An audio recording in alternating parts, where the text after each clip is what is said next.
Hello, YouTube, and happy New Year's Eve.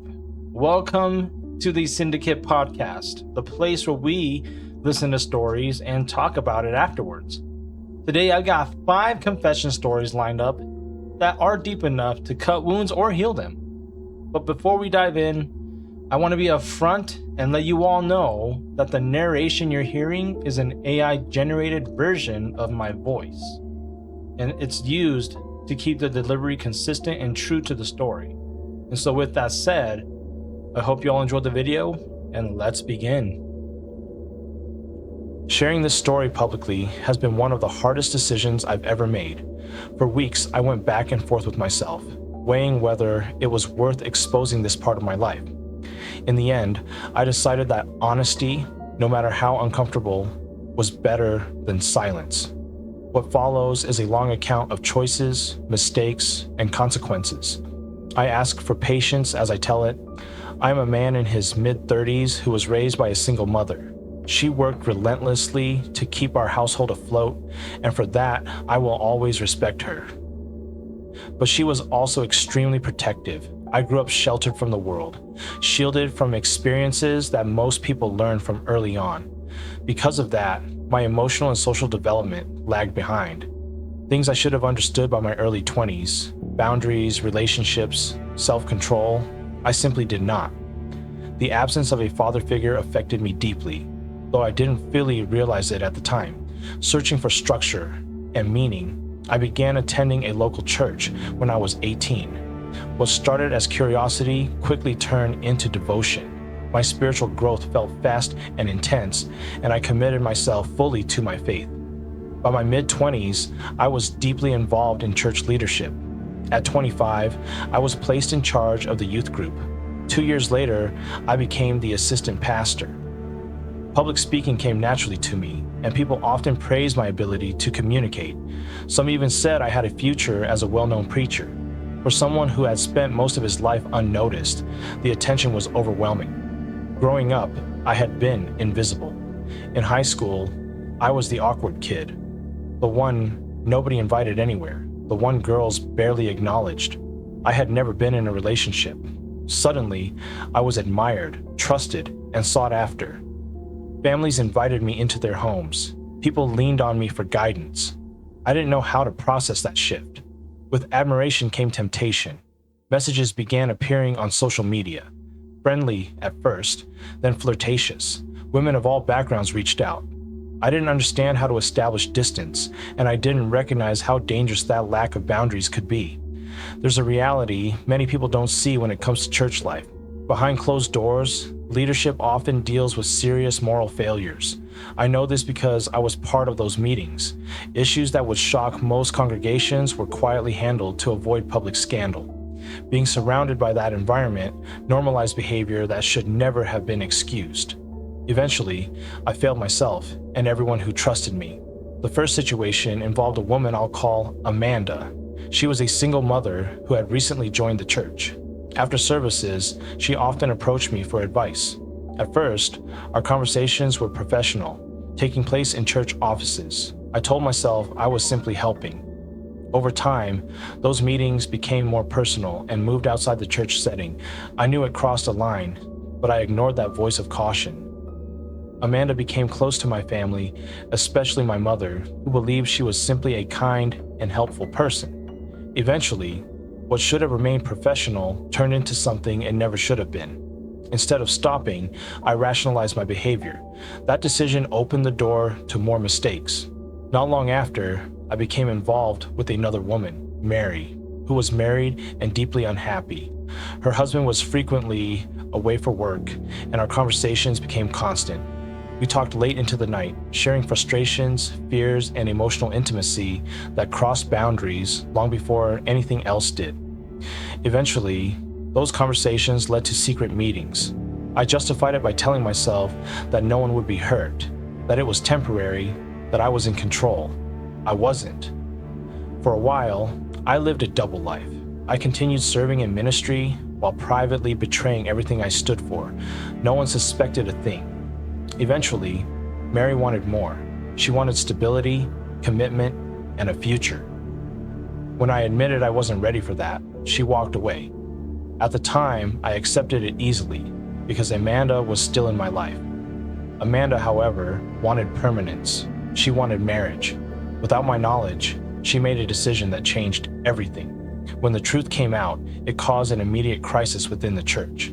Leadership intervened, and I was given an ultimatum: marry her or face a scandal that would damage everyone involved. Feeling pressured and lacking the strength to stand my ground, I agreed. The marriage was built on obligation, not love. It lasted 3 years and was the most difficult period of my life. We were incompatible, resentful, and unhappy. Eventually, I made another terrible decision and became involved with someone else. When Amanda discovered it, everything became public. Church leadership, social media, friendships, nearly everyone turned against me. I left the church. I filed for divorce. I fought for shared custody of my son, not because I was perfect, but because I refused to repeat the cycle of abandonment that defined my own childhood. To my surprise, the court granted shared custody. Today, my life looks very different. I have remained single for several years, focused on my career, education, and being a present father. I've built a new circle of friends who know nothing about my past. The pastor still reaches out, offering forgiveness and a way back, but that chapter of my life is closed. I lost something rare. I had purpose, influence, and respect, and I destroyed it through immaturity and poor judgment. That truth still follows me. The greatest lesson I learned is this: when someone develops feelings and you don't share the same intentions, the most respectful thing you can do is walk away early. Avoiding that truth causes lasting damage to everyone involved. I cannot change my past. All I can do is live honestly now, learn from my failures, and make sure my son grows up with guidance I never had. So for this story, it really did make me upset. And let me explain why. Now, I'm going to sound like the bad guy here, but that's fine because I think this needs to be said. Now, I understand you grew up with no father figure. I understand your mom was protective of you, and come on, let's be honest, she basically didn't teach you any manners, okay? I understand all that. But while you were in those situations and doing the things you did you ever think about God? Because you attended a church, you became a part of them, you served as the assistant pastor, the pastor was trusting enough to let you shepherd the youth, and so you gained everyone's trust, and all for what? So you can mess around with Amanda and Mary, have it be exposed, and after you were caught, left and never returned. This, to me, it sounds like a wolf in sheep's clothing. And that is straight out from the Bible. Matthew 7, verse 15, it says, "Watch out for false prophets. They come to you in sheep's clothing, but inwardly they are ferocious wolves." And did you ever think about what the ones who looked up to you would think? Like, this conversation, it can go on for hours. But the bottom line is this: you did more than just hurt yourself in the process. You hurt two vulnerable women and those who looked up to you. The woman and one of the woman's husband, the youth, the pastor, the congregation, and the people who trusted you. These are people who trusted you, who gave you their trust. They looked up to you and they said, "Hey, I'm going to trust this guy that he's going to take care of me spiritually." And you took an advantage of that. Now, I can't judge you, right? But I hope that in your lifetime, you find forgiveness in the Lord and you reconcile everything you've done. I don't want to say any more than I already had, because again, this conversation can go on forever. And so with that said, let's move on to the next story. A few days ago, something happened that I still can't fully process. It was intense, confusing, and unlike anything I had ever experienced before. I've always read stories about betrayal and temptation from a distance, never imagining I would find myself living one. When it finally happened, it felt unreal, like watching my own life from the outside. My boyfriend and I were at a bar we visited often. Everything was normal at first, until an argument broke out between him and another man over a boxing match that had just ended. alcohol made the situation worse. What started as a disagreement quickly turned into insults. My boyfriend kept pushing it, while the other man remained calm, confident, and very clearly sober. He was tall, imposing, and carried himself with quiet control. I could tell immediately that this wasn't going to end well. I stepped between them, trying to pull my boyfriend away before things escalated. The other man looked at me and said something that stuck with me, how it was unfortunate that I had to manage someone else's reckless behavior, and that he didn't want anyone getting seriously hurt. That only fueled my boyfriend's anger. He lunged at the man, and within moments it turned physical. The outcome was obvious. Security intervened quickly, and we were told to leave. The situation was chaotic, humiliating, and emotionally overwhelming. Outside the bar, while I tried to arrange a ride home for my boyfriend, the other man spoke to me calmly. He told me my boyfriend's behavior was dangerous, not just for himself, but for me. His tone wasn't threatening. It was matter of fact, almost protective in a strange way. That contrast, the chaos I had just experienced, and the control he showed, stirred something in me I didn't expect. When the ride arrived, I got in with my boyfriend. But before we left, the man told me to stay. He insisted my boyfriend needed to go home alone. I knew exactly what he was doing. And to my own surprise, I listened. I stayed behind while my boyfriend was sent home. The man offered to drive me back to where he was staying nearby. I went with him, fully aware of what that decision meant. I was nervous, conflicted, and strangely drawn in at the same time. I didn't feel manipulated. I felt like I was stepping into something I had already chosen. What followed was intense, overwhelming, and deeply emotional. There was nothing romantic about it. It felt raw, impulsive, and surreal, as if I had crossed a line that couldn't be uncrossed. The power imbalance, the secrecy, and the consequences all collided at once. At one point, my phone started ringing. I didn't answer. He did. I won't go into details, but that moment, knowing what was happening and who was on the other end, was something I had never experienced before. It was humiliating, thrilling, and deeply unsettling all at once. I felt exposed in every sense of the word.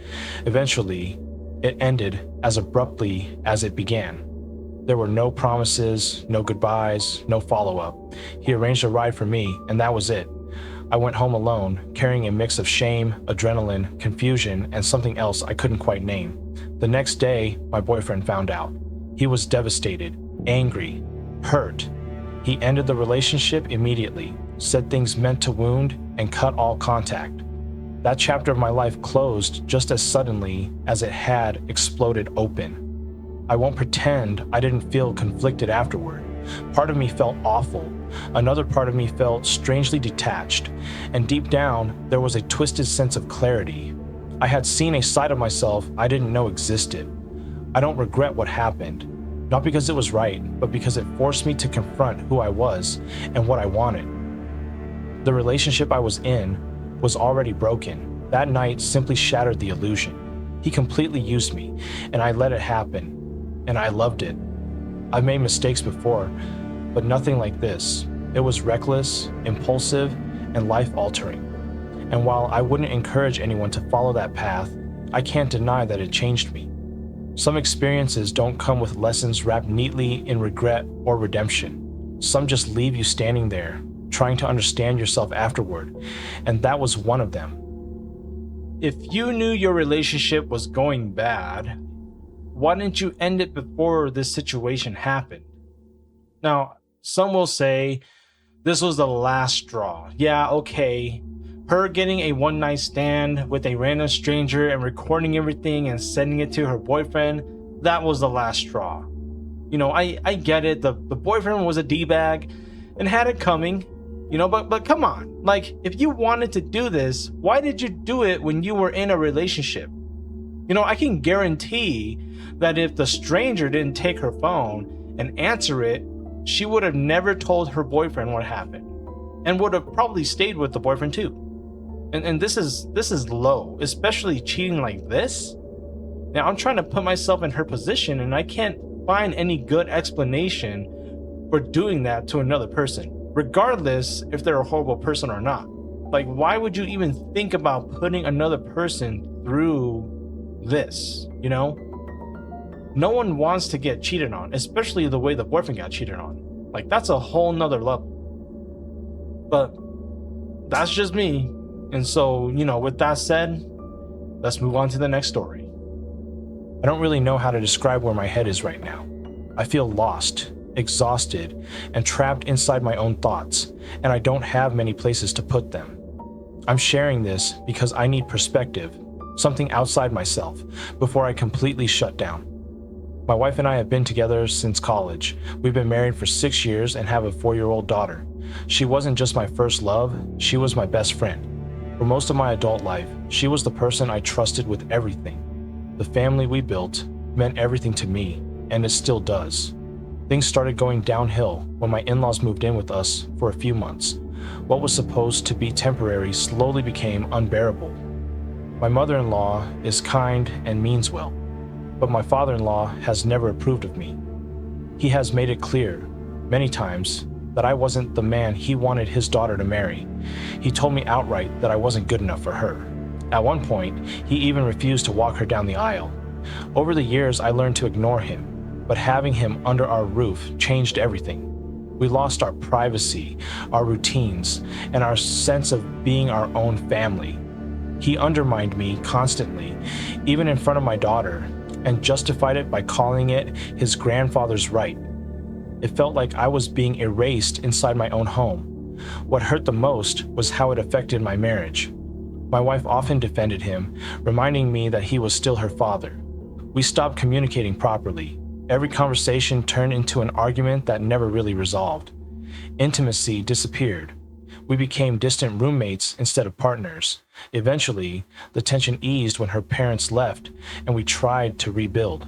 For our anniversary, we went on a retreat designed to help couples reconnect. Overall, it helped. We laughed again. We talked without fighting. For the first time in a long while, I felt hopeful. One of the exercises involved sitting across from each other in silence, holding eye contact, and speaking openly about appreciation and connection. The idea was to stay present and emotionally grounded. We liked it enough to continue the exercise at home. During one of those sessions, I started telling her how much she meant to me, how much I admired her, how deeply I loved her, how important she was to our family and to me. As I spoke, I noticed her expression change. She looked uncomfortable, almost pained. She eventually asked me to stop.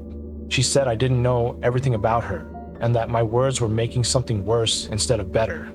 I asked her what she meant. That's when she told me. During the worst part of our marriage, when we were distant and barely speaking, she became emotionally involved with a coworker. He was much younger than us and gave her constant attention. At first, she said she ignored it, but over time, the validation started to feel good. She admitted she liked how it made her feel. Wanted, noticed, pursued. They spent their breaks together. Other coworkers noticed and teased her about it, which made her uncomfortable, but didn't stop her. Eventually, she convinced herself it wasn't wrong because nothing official had happened. But privately, boundaries blurred. There were moments of closeness she knew crossed lines. She told me she had reached a point where she planned to take things further, but something stopped her. On the night she was supposed to meet him, she came home and saw our daughter and me playing together. Our daughter handed her a drawing of our family.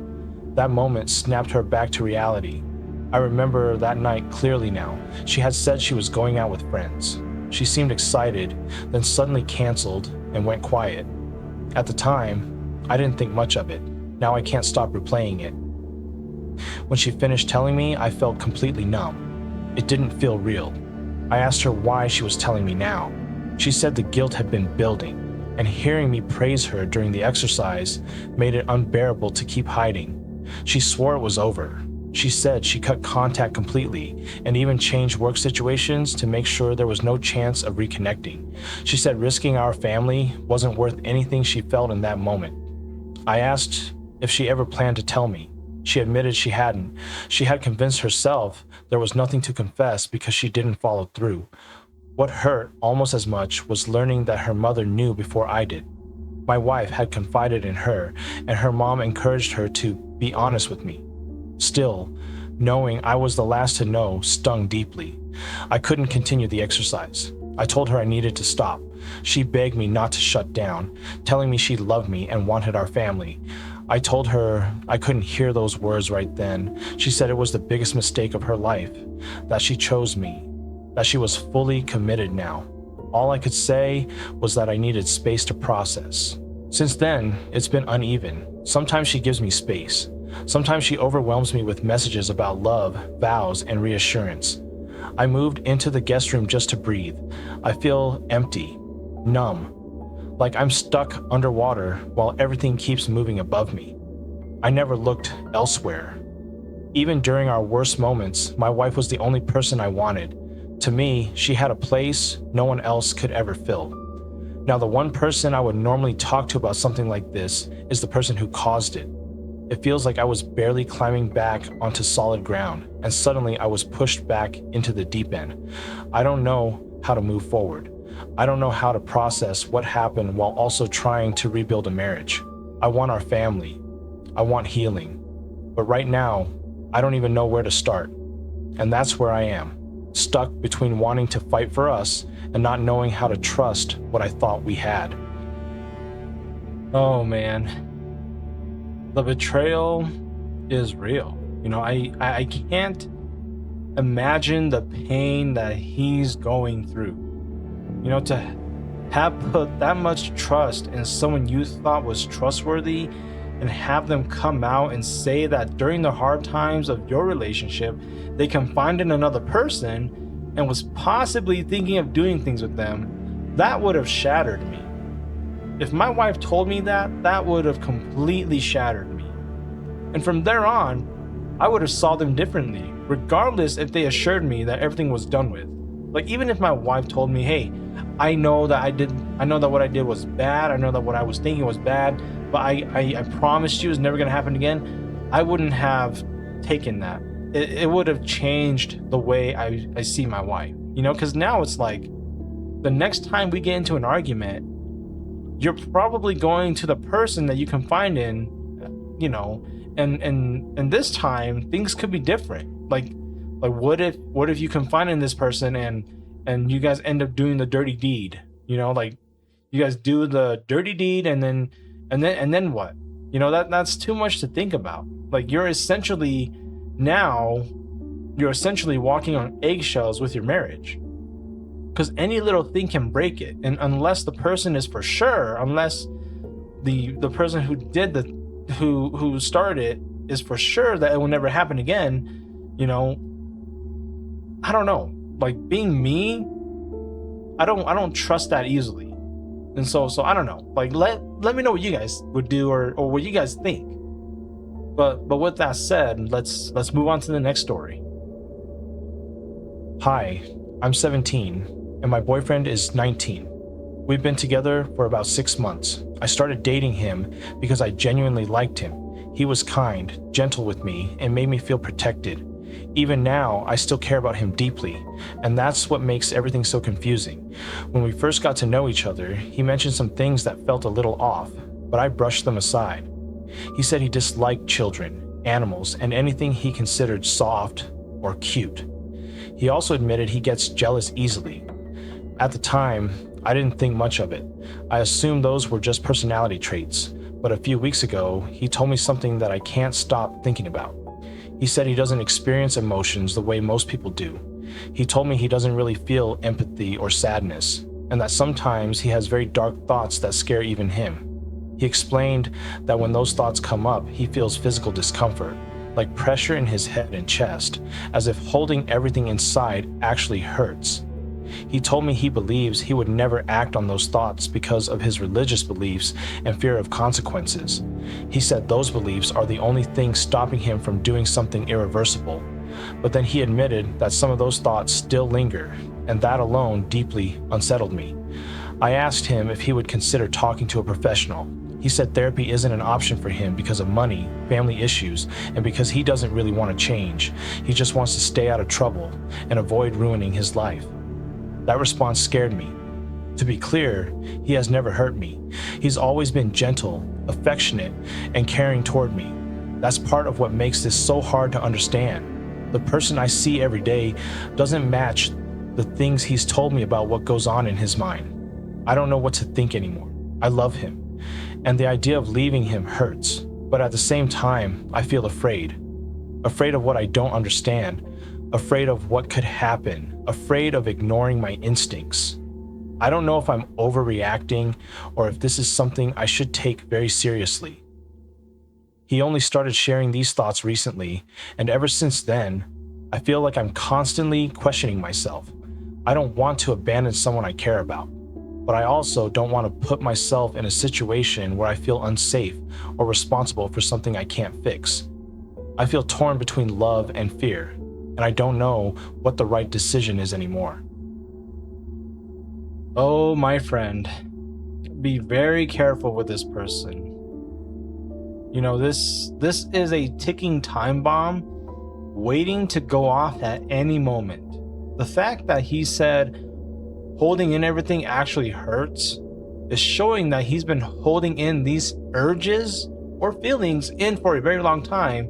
And again, at any moment, if someone causes him to snap, could be a bad day at work, someone rubs him the wrong way, he doesn't like the way Chad looks at him, little Steve is jumping on the couch again and won't stop, he might act on those urges and relieve himself of that pressure that he's been feeling. I don't think it's safe to be with this person. And I know you care and that he's done nothing to you, but be very careful, because you might just be one argument away from having him do something horrible. And you're only dating this person, you know, you're not even married, and so you're in no way tied to this person, and so letting go is going to hurt. Yeah, of course, breaking up with someone isn't always the best thing, but it's the safest option you have in my book. Right now, this whole situation can be a tricky one though, because even if you cut it off, like with his tendencies that he has, he might not let it go so easily, and so I don't know, like that's just what I'm thinking. But just be careful, you know, because it can get dirty and it can get really bad. But you know, with that said, let's move on to the next video. I'm writing this from a place no one knows about, an account without my name, my face, or my history attached to it. It feels like the only space left where I can breathe. I've been trying to keep myself together for a long time, telling myself to push through, to be stronger, to stop feeling so much, but I didn't succeed. Lately, everything feels heavier. I've become more sensitive than I used to be. I get attached easily. I feel things deeply, and I know that makes some people uncomfortable. They don't always understand it. Some distance themselves, others disappear entirely. And even though I try to pretend it doesn't hurt, it does. Not long ago, the person I trusted the most, my best friend, cut me off completely. I was blocked everywhere. She told me she was exhausted from listening to me, from hearing my thoughts, from dealing with what she called too much. What hurt even more was finding out she shared the things I told her in confidence with our entire friend group, things I had never said out loud before, things that took everything in me to admit. Losing them all at once felt like the ground gave out beneath me. I've never acted on the darkest thoughts that passed through my mind, but they've been there. Quiet at first, then louder. It feels like my life has been slowly slipping downhill, and no matter how hard I try to climb back up, something always pushes me lower than before. After a while, you start wondering why you're still trying. I don't want attention. I don't want pity. I don't even want explanations anymore. I just want the pain to stop. I want the noise in my head to quiet down. I want to feel like I'm not constantly fighting just to exist. The secret that got shared, the one that changed everything, was about my family, about years of emotional pressure, fear, and feeling small in a place that was supposed to feel safe. I carried it alone for so long, convincing myself that it wasn't bad enough to matter, that I should just get over it. Saying it out loud made it real, and once it was real, I couldn't put it back. I'm young, but that doesn't make the weight lighter. Sometimes it makes it worse. Right now, I feel completely alone with my thoughts, surrounded by silence that feels too loud. I don't want to keep crawling back out of the same hole, only to fall again. I don't want to explain myself anymore. I just want to rest from feeling this way. I'm not writing this because I've given up. I'm writing it because I don't know what else to do with these feelings, and holding them inside feels unbearable. I don't need answers right now. I don't need judgment. I just need someone to understand that this pain is real, even if it's invisible. I know it may seem hard right now to see past all the wrong that was done to you, but it does get better. And the so-called friends that you have, they don't deserve you as a friend. And I know what that feels like because I've been there too. You put your trust in a person, and when they fail you, it hurts because they're the only one that you went to and the only person that you thought you could turn to. And it's very painful. But this pain you're feeling, you can do two things with it. Essentially, two things with it. You can let it consume you and ruin your life, or you can continue to push forward and move on. Now, I'll tell you from personal experiences, I've done both of those. The first one, I let it consume me, but I became a monster. I hated everyone. I didn't care about anyone. I hurt the ones who were close to me, like my family members, my mom, my dad, my brothers, my sisters. I destroyed the relationships that I had, right? After I grew up and I figured it out, and I learned how to move forward and move on, that was the best. That was the best thing that I could ever do. And so if you decide to let it consume you, you'll become a monster, like someone who you don't even know or recognize anymore. But if you move forward and move on, learn from the experience, this will make you a wiser and stronger person, mentally and maybe even physically. But someone who will be able to see through people who aren't genuine and real with you. And the best part is that you'll have no need for them. For the ones who aren't genuine with you, you won't even care about them.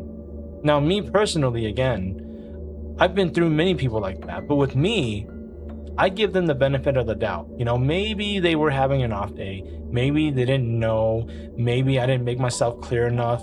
But when they continue to prove me wrong over and over again, that's when I let go. And that's when I move on. Because having those people in your life is not going to make your life better. It'll make it worse. And they're not your friend because they want to be your friend. They want to be your friend so that they can destroy your life from the inside out. And it's okay to feel sad and lost sometimes, because those moments caused you to confront the issue and really think about it. And just make sure you have the right mindset, right, to deal with it. Because if you don't and it becomes unbearable, know that you are not alone, and that there are resources that will help you to deal with this. You can talk to a psychiatrist, you can talk to therapy, whatever it is.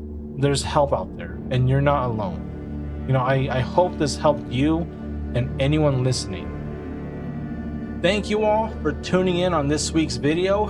If you enjoy this kind of content, please, just for today, give the like button a high five and wish them a horrible new year. And as for the subscribe button, give them a big hug and gift them with a $1,000 Visa gift card. If you have any stories that you would like to see on this channel, please send them to syndicatepodcast247@gmail.com, and I'll be sure to take a look at them. Thanks again for watching. Have a happy new year, and I'll see you all in the next video.